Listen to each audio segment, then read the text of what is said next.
Ladies and gentlemen, my name is Keith, and welcome to my review of Sicario 2 Soldado. The first Sicario movie, of course, took place several years ago. It had Emily Blunt, it had Daniel Kaluuya, it had Josh Brolin, and Benicio del Toro. It was directed by Denis Villeneuve, or Villeneuve if you want, I suppose, and it was extremely entertaining. Fun fact about that film: when it premiered at the Toronto International Film Festival, it was probably the most sought-after film that year, to the point where people were spending thousands of dollars to go and see it. Seems ridiculous to go and see a movie and spend that much, but that's what they did. And I have to say, after seeing it, it was a fantastic film. There were so many aspects of the original Sicario that I loved. Of course, it dealt with the whole war on drugs, specifically in Mexico, U.S. Mexican relations. We were looking at a task force that basically would do anything they needed to do to help move the needle in their direction. Idealistic police officers and investigators. So many wonderful things, not to mention the haunting sound and the effectiveness of sound in that film. The sound was so good, I don't know where he saw it, but Christopher Nolan was impressed. That's how good the sound was in Sicario. So in this new film, Sicario 2, we're basically, right off the bat, we're dealing with the fact that terrorists are coming to the U.S. They're doing, of course, terrible things, and we find out that they're being smuggled over from Mexico. So the U.S. government decides that, you know what, we're going to have to deal with this situation in Mexico again, and this time, no rules.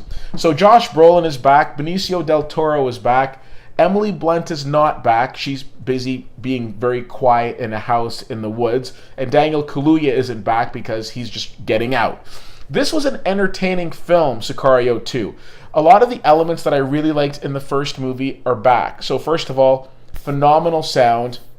It might not sound like the most important thing to a lot of people, but I think sound plays such an important role in film, and it can be a character on its own.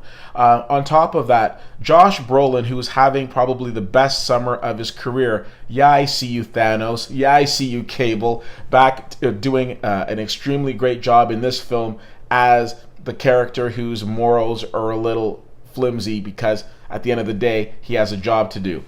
Academy Award winner Benicio del Toro is so effective in this film because even when he's not saying anything, the demeanor and the face just seem to carry so much weight in his portrayal of his character Alejandro.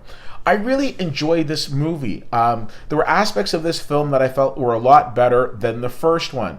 The ending, though, does leave me with a lot of different questions, so it'll be interesting to see what happens going on from here. Some people are saying this is a sequel. Some people are saying, well, it's not a sequel. It just kind of parallels the whole Sicario universe. So I can kind of see both points. But at the end of the day, I was very entertained by this movie. I think it was very, very well done. And I'm interested to see if the series continues, where it goes next. Great job to Taylor Sheridan, who wrote another fantastic script.